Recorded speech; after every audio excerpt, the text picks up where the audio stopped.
So today on the 9th, 3 days after my birthday,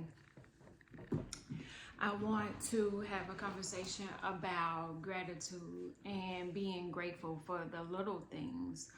Um, I didn't want to celebrate my birthday. I wanted to just bring it in alone, calm. I didn't want to be fussed. I didn't want to stress over the day and making sure. I didn't want to do anything, so I just did it the way I wanted to. I watched TV.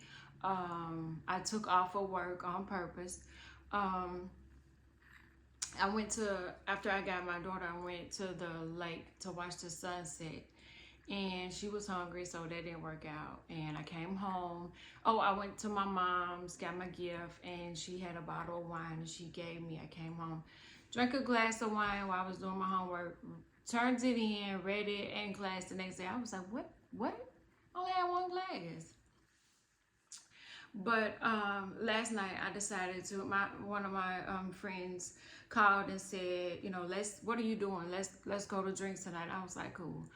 In between that conversation, I got an appointment to take my daughter to the quick care because her allergies are outrageous. All of us is hot, cold, hot, cold, hot, cold. Our allergies are like pick a season.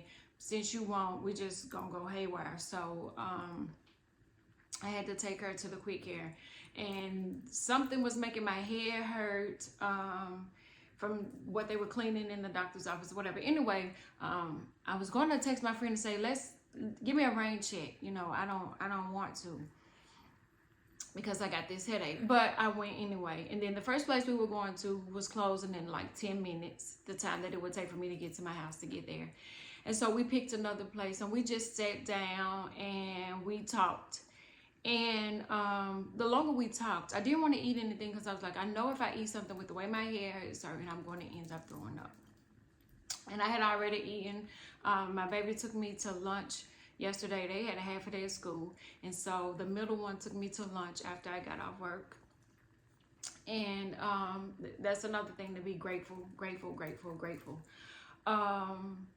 Me and my friend, we talked, had a nice long conversation, and this morning I just hit her up with some screenshots, some texts or whatever, and her response back was, "Thank you for always being there." And I started thinking to myself, a lot of times I show up for people when I don't show up for myself, and that's hard when you are a giver, when you are a healer, when you are on assignment. And I'm grateful for the people in my life, like my friends.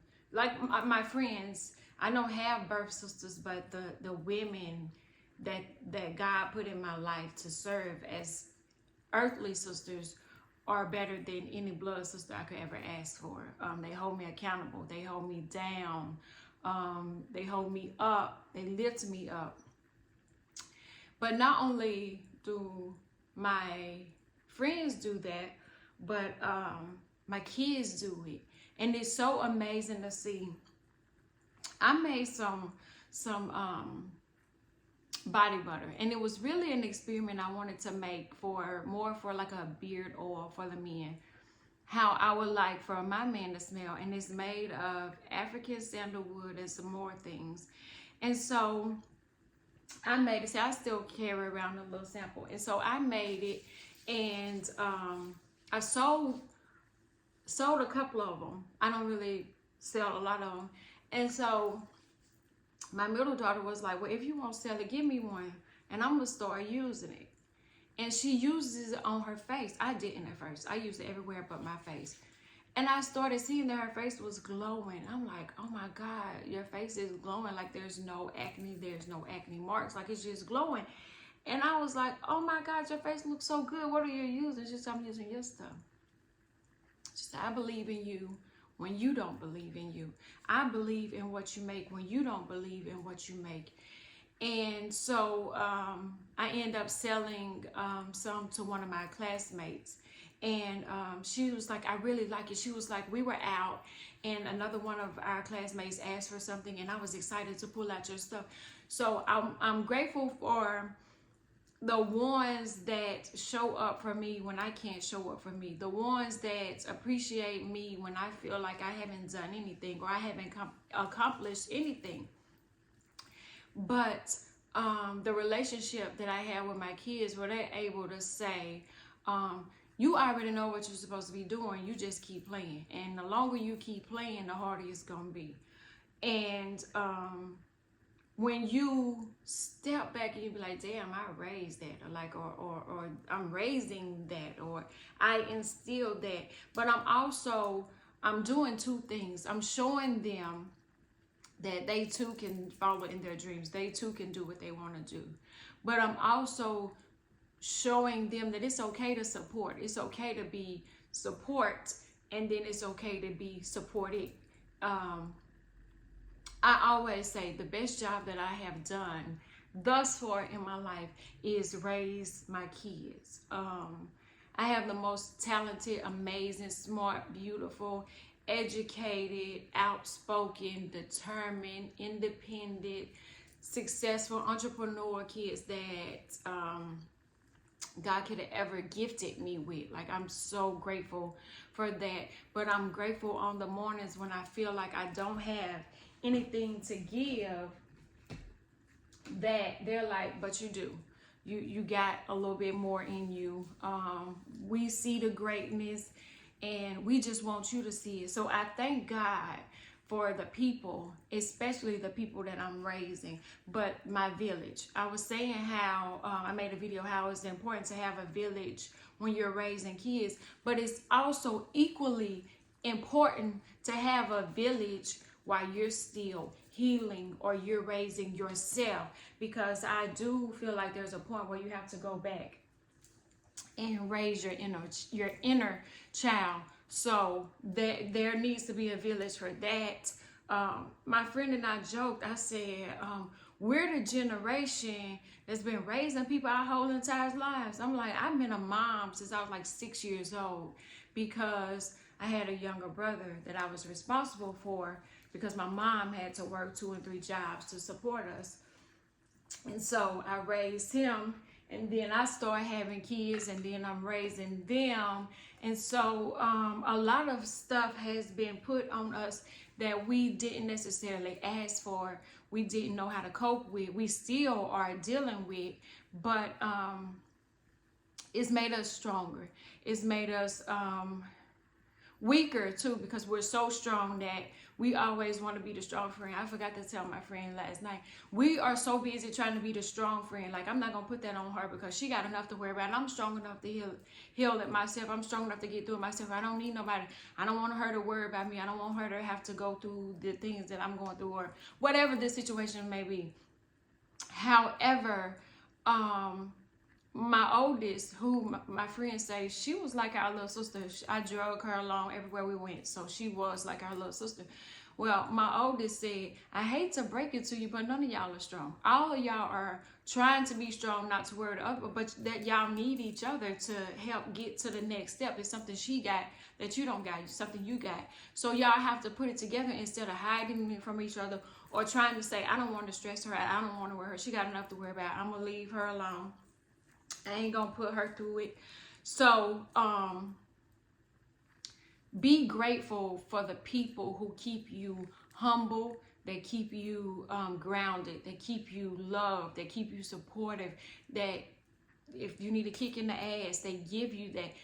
Be so grateful for the ones that you have in your circle, that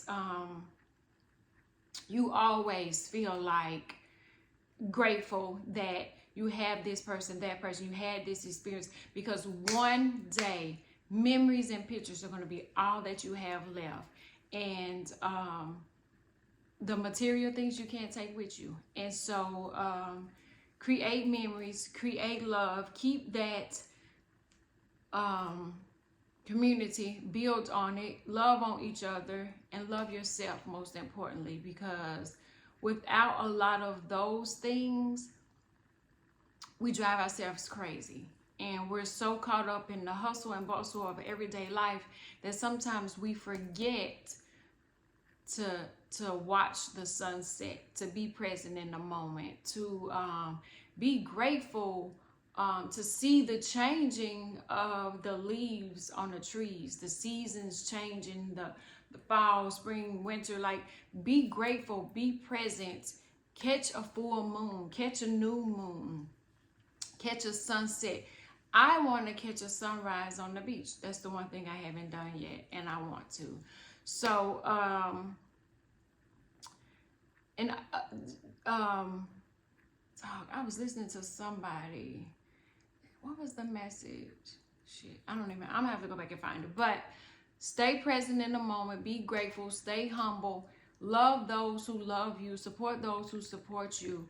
And I know they say the older you get, the smaller your circle get. I think the tighter my circle gets because we have grown and we don't talk every day. We don't talk every day. We don't talk every month. Sometimes we may go years without seeing each other, which is crazy because we literally probably live 10 minutes, 15 minutes away from each other. So it's crazy. But when we come back together and we lock back in, it's like no time has passed. We catch up. The kids get mad. They ready to go, this, that, and the third. But we have our sister time. And it's needed. Sometimes we just need to see that sister, or we need that love and that support. Even if it's from afar, where they cheering you on social media, they supporting you. The birthday messages, kids' birthdays, celebrate. I mean, it's just the small things that really, once you sit back and you think, you be like, they didn't have to do that. But I'm so glad they did. So sit back, enjoy the small moments, enjoy the small victories, and celebrate all of them because tomorrow isn't promised.